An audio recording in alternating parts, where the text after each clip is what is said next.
Why do humans consistently strive to build monuments that scrape the sky? It is a recurring impulse, a deep-seated desire to secure our own significance and to construct a legacy that proves our self-sufficiency. This ancient drive finds its most vivid expression on the plains of Shinar.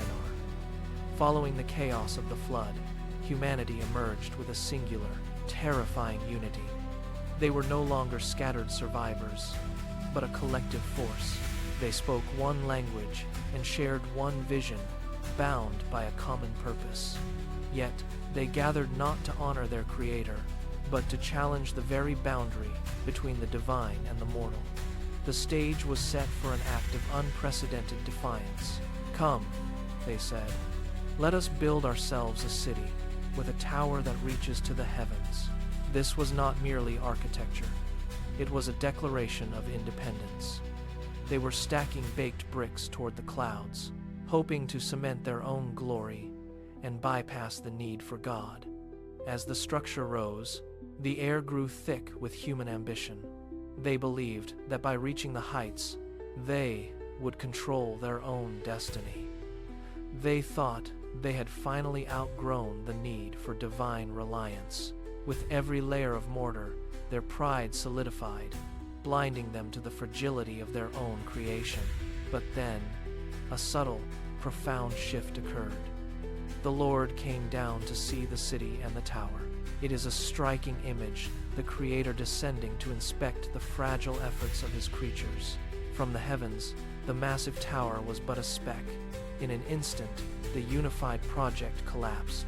The singular human language fractured into 1,000 discordant sounds. Imagine the scene.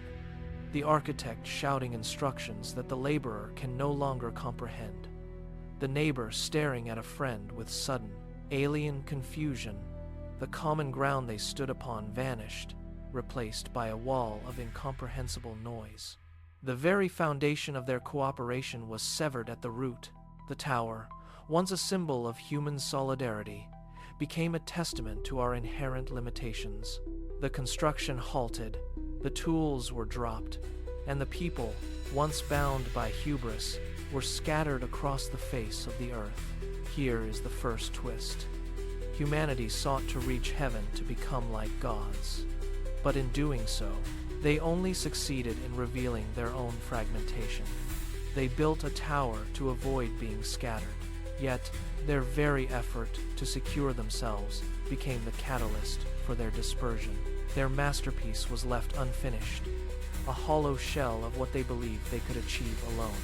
Their pride had become their prison, and their unity, their undoing. The second twist lies in the nature of the judgment itself. What appears to be a punishment is also a mercy. By fracturing their unity, God prevented a monolithic, unchecked ego from consuming the world. The Tower of Babel stands today as a haunting monument to human pride, a reminder that any kingdom constructed apart from the divine will inevitably collapse.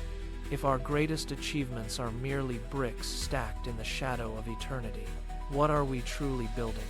Perhaps the path to heaven is not found in what we build for ourselves, but in how we respond to the one who comes down to meet us in the middle of our confusion.